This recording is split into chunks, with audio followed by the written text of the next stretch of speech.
नमस्कार। आईडीटीवी इंद्रधनुष में आपका स्वागत है। मैं हूं इंद्रा, झारखंड बिहार की पहली एआई एंकर। झारखंड प्रदेश कांग्रेस अध्यक्ष को लेकर रांची से दिल्ली तक लॉबिंग तेज हो गई है, जिसकी जहां तक पहुंच है, दौड़ लगा रहा है। इस रेस में कई नाम सामने आ रहे हैं। दरअसल बाबूलाल मरांडी को प्रदेश भाजपा का अध्यक्ष बनाए जाने के बाद से ही कांग्रेस में भी प्रदेश अध्यक्ष बदले जाने की चर्चा शुरू हो गई है। कांग्रेस आला कमान भी 2024 के लोकसभा चुनाव को देखते हुए प्रदेश की जिम्मेदारी किसी कद्दावर नेता को सौंपने पर विचार कर रहा है। इसे लेकर कांग्रेस कोई कमी नहीं रहने देना चाहती। जब से प्रदेश में कांग्रेस अध्यक्ष बदले जाने की चर्चा शुरू हुई है, तब से ही कई सीनियर कांग्रेसी रांची से दिल्ली तक की दौड़ लगा रहे हैं। कांग्रेस के अंदर खाने में शह और मात का खेल जारी है। झारखंड के कांग्रेसी नेता दिल्ली में नेताओं से मुलाकात कर रहे हैं और अपने लिए रास्ता बनाने की कोशिश कर रहे हैं। हालांकि अब तक जो तस्वीर उभर कर सामने आ रही है, उसमें पूर्व केंद्रीय मंत्री और वरिष्ठ कांग्रेसी नेता सुबोधकांत ही सबसे आगे दिख रहे हैं। झारखंड की राजनीति में सुबोधकांत सहाय का कद काफी ऊंचा है। वह दो बार केंद्रीय मंत्री रहे हैं, महत्वपूर्ण विभाग संभाल चुके हैं। रांची के वह लोकप्रिय सांसद रहे हैं। बताया जा रहा है कि वह पिछले दिनों दिल्ली में थे। इस दौरान उन्होंने कई राष्ट्रीय नेताओं से मुलाकात की। कहा जाता है कि झारखंड में वह विपक्ष का एक दमदार चेहरा हो सकते हैं। परंतु इस रेस में शामिल अन्य प्रतिद्वंदी झारखंड में उनकी सक्रियता को लेकर सवाल खड़े कर रहे हैं।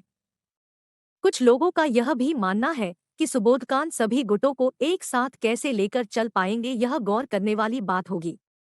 वहीं इस दौड़ में शामिल अन्य नेताओं की बात करें तो राज्य के पूर्व मंत्री और प्रदेश कांग्रेस के कार्यकारी अध्यक्ष बंधु तिर्की भी इस पद की दौड़ में हैं। आदिवासियों के बीच अपनी लोकप्रियता को वह भुनाना चाहते हैं। इन दिनों वह भी लगातार दिल्ली आना जाना कर रहे हैं। दिल्ली में केंद्रीय नेताओं से मुलाकात कर रहे हैं। वह केंद्रीय नेताओं को यह आश्वस्त करने में जुटे हैं कि कांग्रेस के परंपरागत वोटरों को वह मैनेज कर सकते हैं। इतना ही नहीं, बंधु तिर्की हाल के दिनों में पार्टी के अंदर काफी सक्रिय भी रहे हैं।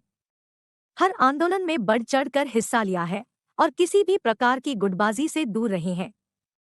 वह पार्टी को यह भरोसा दिलाने की कोशिश कर रहे हैं कि झारखंड में वह कांग्रेस का आदिवासी चेहरा हो सकते हैं। इधर कांग्रेस अध्यक्ष के लिए कालीचरण मुंडा का नाम भी तेजी से उछला है। मुंडा पुराने कांग्रेसी है और लंबे समय से पार्टी से जुड़े हुए हैं। पिछले लोकसभा चुनाव में उन्होंने खूंटी से अर्जुन मुंडा को आसानी से जीतने नहीं दिया था, जबकि अर्जुन मुंडा को कड़िया मुंडा का समर्थन मिला था। राज्य में सरकार भी बीजेपी की थी, मोदी की लहर भी थी। बावजूद इसके कालीचरण मुंडा ने अर्जुन मुंडा के पसीने छुड़ा दिए थे। इधर कांग्रेस के मंत्री आलमगीर आलम, बन्ना गुप्ता समेत कई पुराने नेता भी कालीचरण मुंडा के समर्थन में हैं और उनके लिए रास्ता बनाने की कोशिश कर रहे हैं। परंतु कालीचरण मुंडा की परेशानी यह है कि अपने क्षेत्र में उनकी जैसी पकड़ है, वैसी पार्टी के अंदर नहीं।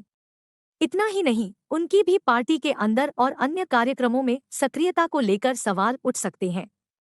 इन 3 नामों के अलावा और भी कुछ नाम हैं, जिनमें एक नाम धीरज साहू का है। राज्यसभा सांसद धीरज साहू लोहरदगा से आते हैं। ओबीसी कोटे से वह इस पद को पाने की जुगत में हैं। दिल्ली में भी ओबीसी नेताओं के बीच उनकी पकड़ है। पार्टी के अंदर सक्रियता को लेकर उनके साथ भी समस्या है। इसके अलावा सुखदेव भगत, प्रदीप यादव और रामेश्वर उरांव आदि कुछ ऐसे नेता हैं जिनके निगाहें अध्यक्ष पद पर है। प्रदीप यादव पिछले दिनों दिल्ली में राहुल गांधी से मुलाकात कर रांची लौटे हैं और खुद को इस रेस में शामिल मान रहे हैं। वहीं सुखदेव भगत और रामेश्वर उरांव पहले भी प्रदेश कांग्रेस अध्यक्ष रह चुके हैं, पर सुखदेव भगत हाल ही में भाजपा से कांग्रेस में लौटे हैं, इसलिए उनकी दावेदारी पुख्ता नहीं मानी जा रही। वहीं वर्तमान अध्यक्ष राजेश ठाकुर के पहले रामेश्वर उरांव ही अध्यक्ष थे। उनके नेतृत्व में भी झारखंड में मौजूदा गठबंधन की सरकार भी बनी, पर वह सरकार में मंत्री भी है। ऐसे में उनके नाम पर कितना विचार किया जाएगा, कहना मुश्किल है। बहरहाल प्रदेश कांग्रेस का अध्यक्ष जो भी बने, उसके लिए पार्टी के अंदर गुटबाजी खत्म करना और नई ऊर्जा के साथ चुनाव मैदान में उतरना बड़ी चुनौती होगी।